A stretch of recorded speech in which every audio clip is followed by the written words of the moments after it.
Hello, so this is Wendy from Tai Chi, The Way of Life.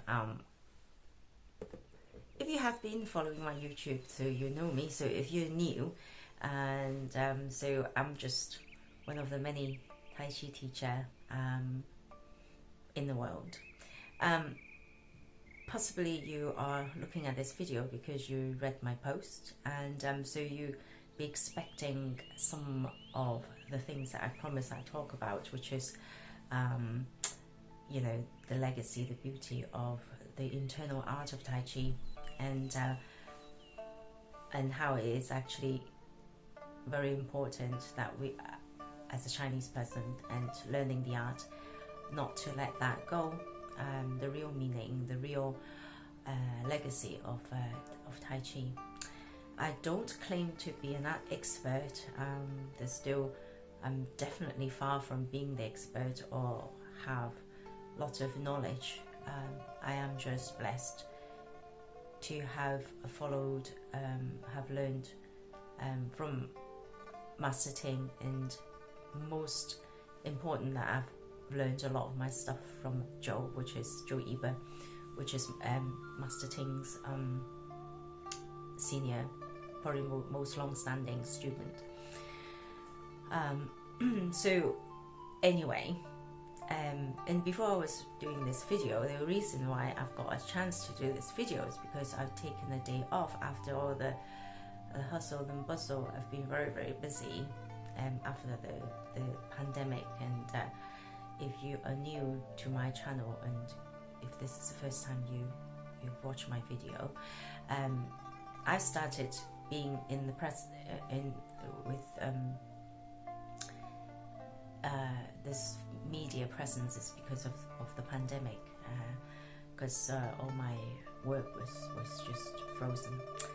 Anyway,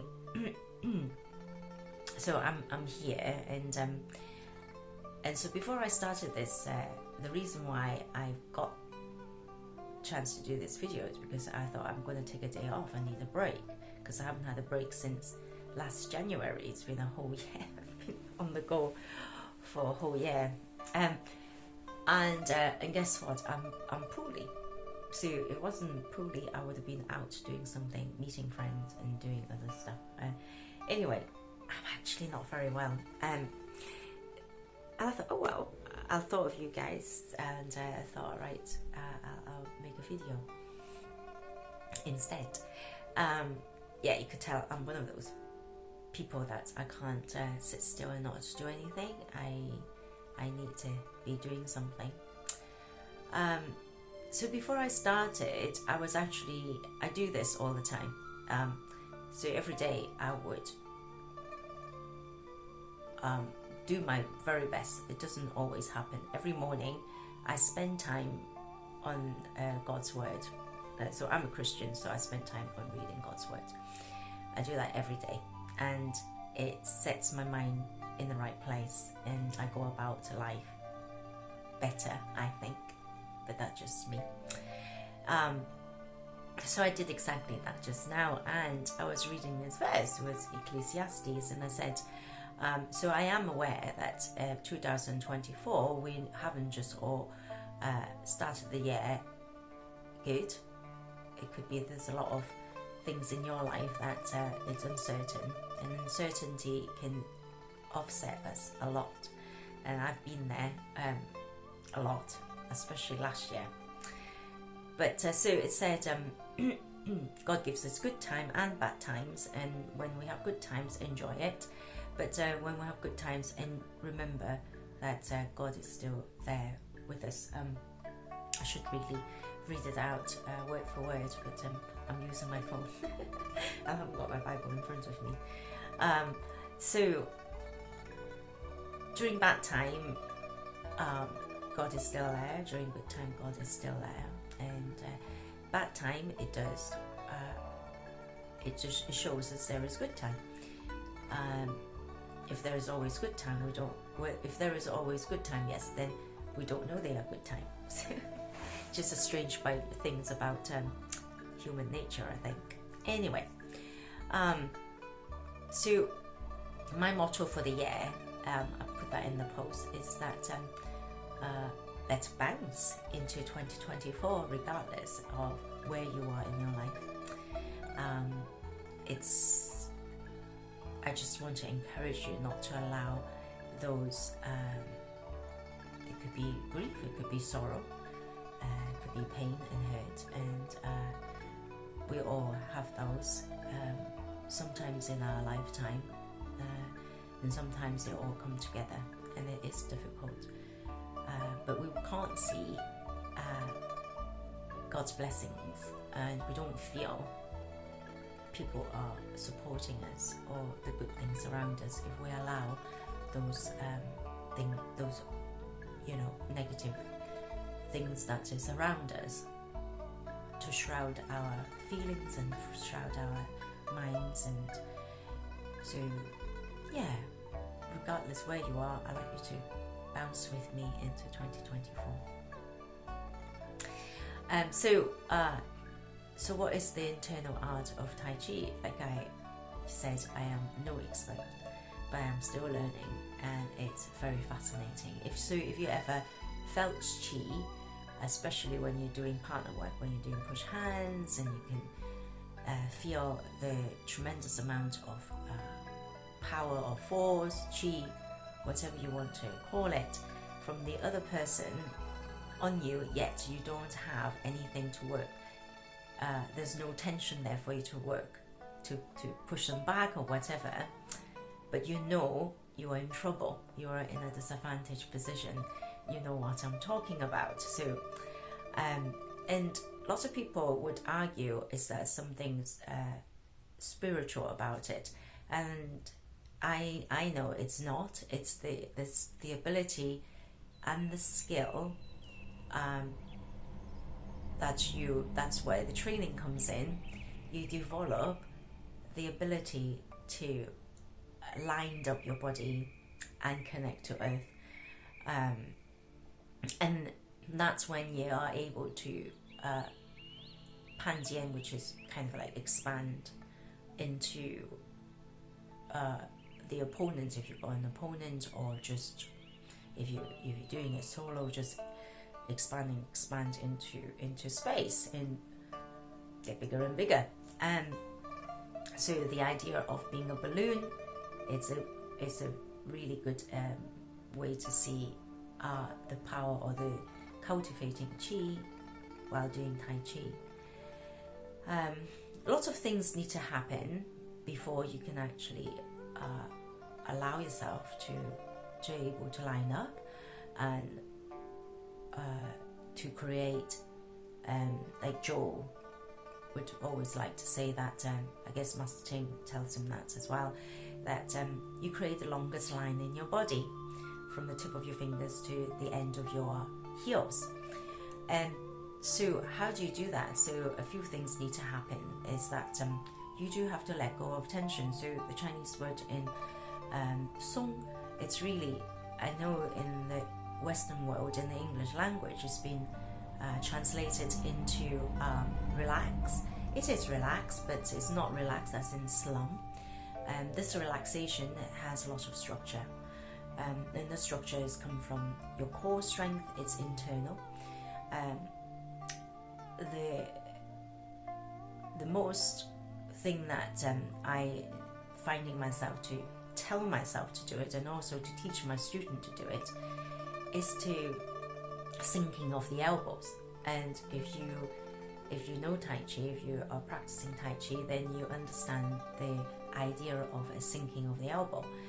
And just this one thing, it's actually quite difficult to, it's easy to teach, but for students to actually trying to grasp it and actually doing it, they might think they're doing it. I do the same. I'm thinking I'm sinking my elbows, and I have a lot more elbows I can sink, and that's where the difference between your level of your Tai Chi.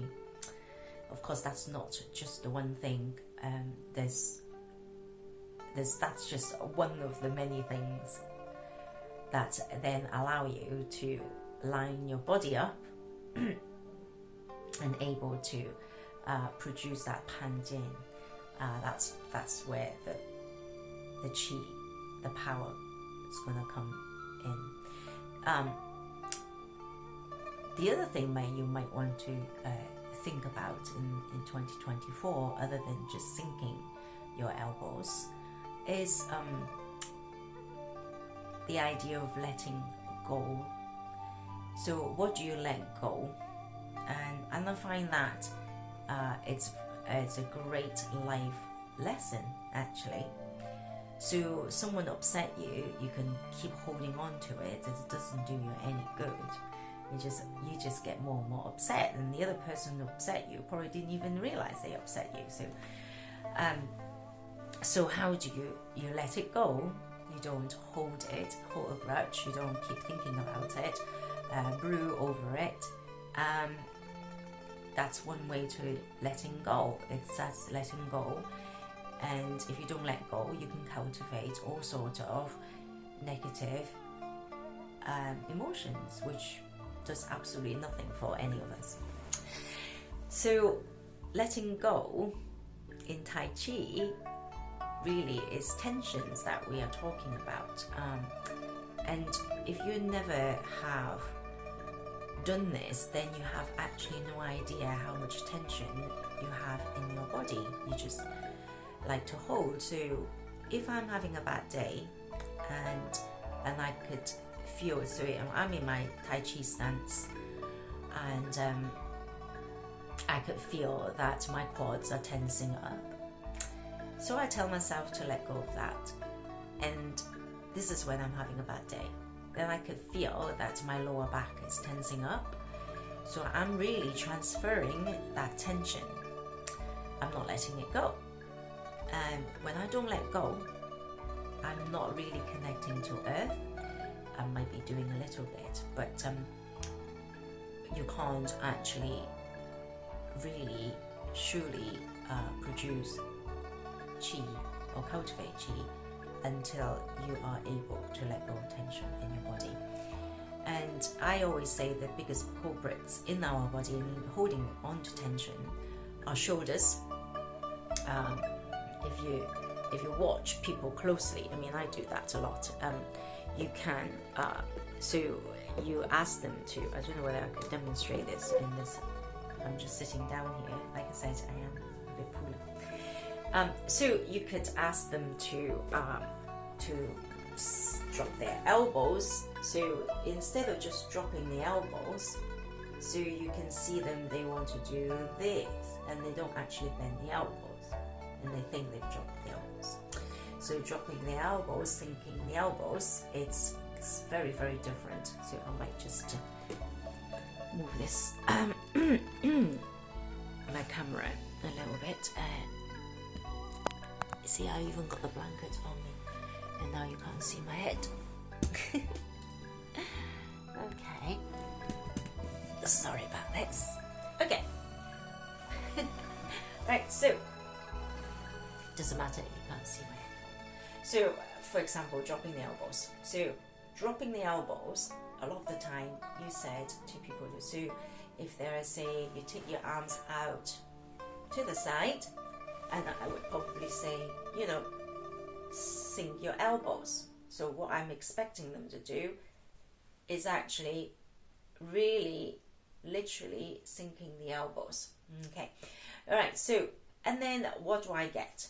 I would probably get this kind of thing and coming back right round, and you can see there's no sinking of the elbow, and what's going on is they're still holding in the tension in the shoulders. I don't know whether that's, so let me just try that again. So for example, a very, very simple movement is that the arms comes out to the side, yeah, and I would probably say now, sink your elbows and come back and bring your arms back in front of you, okay. And more than so especially for beginners, so they would bring their arms out to the side, and somehow they don't seem to be able to sink the elbows. So I get this kind of movement coming back, and I don't know whether you can tell that I'm holding it, so the tension is still in there. Right, so when you're doing that, you basically almost like you're disconnecting your shoulder from the rest of your body because the tension is in here. But if I do it again, hopefully you can see the difference is that when I sink my elbow, my arm is still part of my body. When I don't sink my elbow, my arm is not. I can't even do it.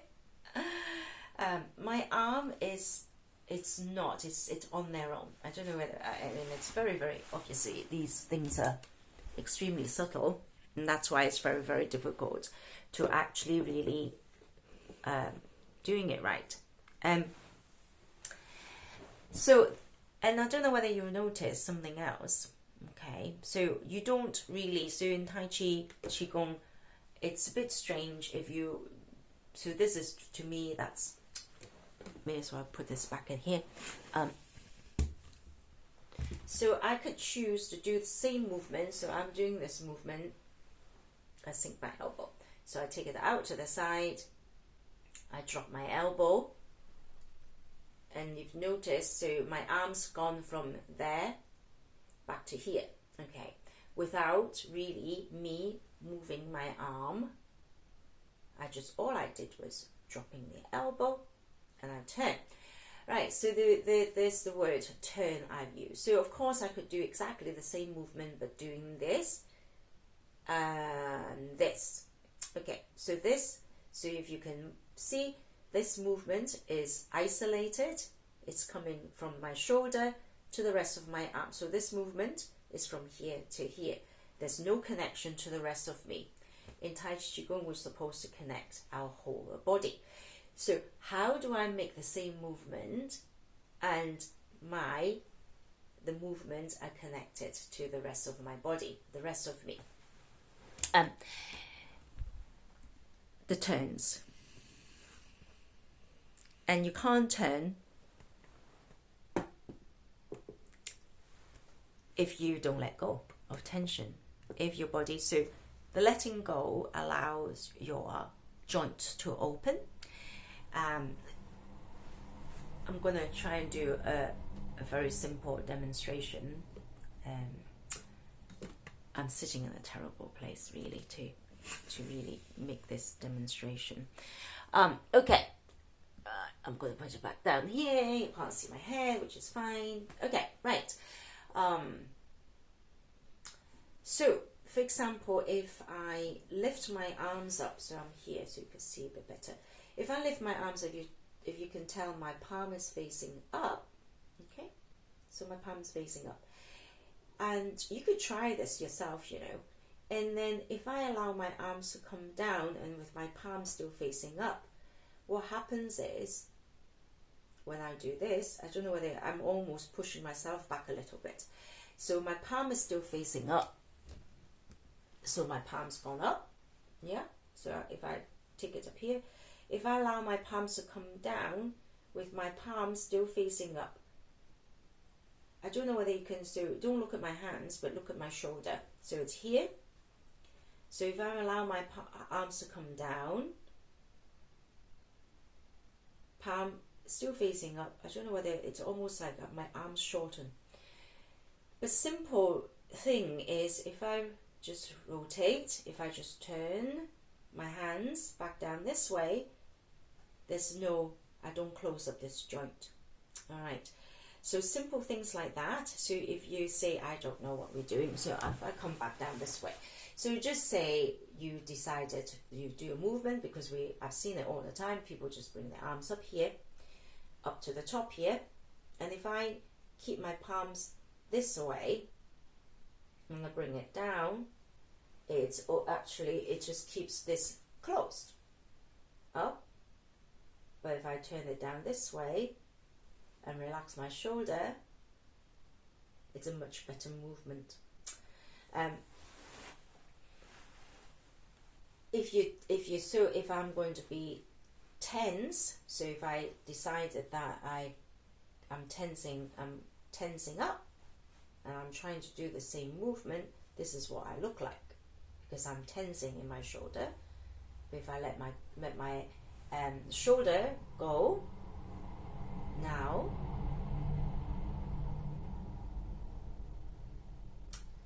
this is not tensing up, and I stay connected to the rest of me. I don't know whether that make any sense to you. Also, this really isn't, so that movement, I've just gone up and down with my arm. So is it really up and down? It isn't really, because I did say everything actually, so I used the word turn, didn't I? So every movement should be a little turn. So there isn't, so they can't, so that up and down movement really is almost like a very gentle curve up and a very gentle curve down, because what's going on is your shoulder and your hip joints, they're not hinge joints. I mean, your elbows is a hinge joint, but miraculously God has created us that there's two bones in the forearm and they rotate. Okay, so even this one, although this is a hinge joint, it's supposed to do movement like that, but we can do it like this. Okay, and your shoulder and your hip joints, they are ball socket joints. So when you close them up, then you are forcing that joint to move like a hinge joint, if that makes sense. And it's just not good, because you just not using your human body as it's supposed to be, and because that's a ball and socket joint, so you're forcing it to work like a hinge joint because you closed in. So now I'm restricting my movement to, if I tense, I'm exaggerating. So if I really tense my shoulder and I don't sink my elbow, I'm really stuck. But if I just relax, then all of a sudden I've got lots of movement. So it's not just the ball and socket joint, they turns, they rotate, and that's why I said even your arm coming up and down, it's not a straight up and down. There's a curve to them. It looks like they're going up and down, but there isn't really. And the contraction and the extension of muscles inside our body, the fibers, they're not like elastic band go like this in a straight line. They actually uncurl. So it doesn't make sense to then force our body to make things in a straight line. So when you're actually doing your forms, that's why you see people almost like, and you read texts or scripts and books, and that when they draw the pattern, it's almost like they're zigzagging. It's because your hips rotate, so you're not really facing one direction. So if we're saying we started off at 12 o'clock, so straight on is 12 o'clock, you wouldn't always facing 12 o'clock, because especially if you're in a bow stance, you end up facing slightly away from 12 o'clock. And of course you could turn back that way. But if you don't turn, that's why you always, so for example, repose monkey, the movement are going backwards. So really, is it just me just going backwards in a straight line? No, it's not. It's actually a full rotation it's quite a big rotation, because you end up, so if I'm facing this way, so half the movement I end up facing that way, I come back this way and I'm facing this other side of me. So when I'm saying, how do we preserve, how do we pass on as a teacher the legacy of Tai Chi, it is all those things, and it's tremendously difficult to do, to truly let go of tension from the shoulders, from your hips, and from your lower back. So Joe, my mentor, will tell me that's your lower back, and I'm beginning to, because I always, thinking, oh, can they really do that? They're sitting down, you know, you watch videos and then they're controlling the person backward and forward, sitting down, thinking, well, is that really possible? Are they just faking it? Because I rely on my legs a lot by rooting on the ground to create that power and that force. And so no, you can, because of course you can have your feet on the ground, but it's your lower back, okay, and that's your main gate. And yeah, and as time gone on, I am beginning to see, you know, the spine, keeping it in neutral spine, so you don't bend it as such. You're keeping a neutral spine, they'll continue to be opened, and, you know, allowing it to rest on the hips. That allows these limbs, your arms, to also connect to the lower back muscles rather than getting stuck in the shoulders. It's not easy to do.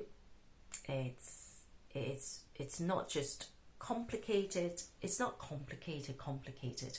Once you understand it in the mind and teaching the body to do it, that continuation of communication between understanding it and teaching the body to do it, and then you can do that in a stationary mode in your qigong movement, and then can you actually do that when you're moving around, essentially, when you're doing your forms, and that's where the true beauty of Tai Chi comes into light. So if you're getting bored with your Tai Chi and think, oh, I'm going to learn something else, I think you're missing the point. So it's not how many forms and how many patterns and how many styles you know. It's actually improving and developing and the depth of the skills in relaxing or letting go of those tension in your physical body, connecting your physical body as a whole being. It's very easy, just even from move to move, that I find myself doing that. My elbows is not sinking enough. I feel tension. So the more you do this, the more tension, you're more aware of the tension that may be happening in your glute. Shoulders is the biggest thing, and especially when you've got injuries in the past, it does hinder the letting go. So just recapping what I said right at the beginning. So when you let go, you are able to line up your body and create the longest line between from your tip of your finger to the end of your heel. How do you do that all the time? It's not just one finger, it's all of them. It's not just one arm, but both arms. Because that balloon needs to be inflated all the time. Not just maintain the same inflation, but to get to a point where you can continue to inflate that balloon, which is kind of, it excites me for a start, because you know when you kind of got your fingers on something and you can't quite grasp it. I think that's where I am, and it's very, very, very, very exciting, because you know it's an adventure that leads you to a great place, but you can't get to that great place unless I put in the effort. So I'm just going to close this. If you haven't subscribed to my YouTube channel, please do. And all you need to do is just click on the word subscribes below this video. And if you want notification, you click on the bell as well. So are you going to bounce into 2024 with me? I like all of you to bounce into 2024 with me, if you are able. So thank you so much for listening and giving me all your time. I hope I haven't bored you. I will do my very best to keep posting my videos. So God bless in 2024, regardless where you are. Don't let those negativity cloud your minds, your eyes. Look around, all the good things. Appreciate what you do have, rather than allowing those things that can really sap our energy and our joy. That's it from me then. Until next time, it is Wendy from Tai Chi, The Way of Life. Thank you.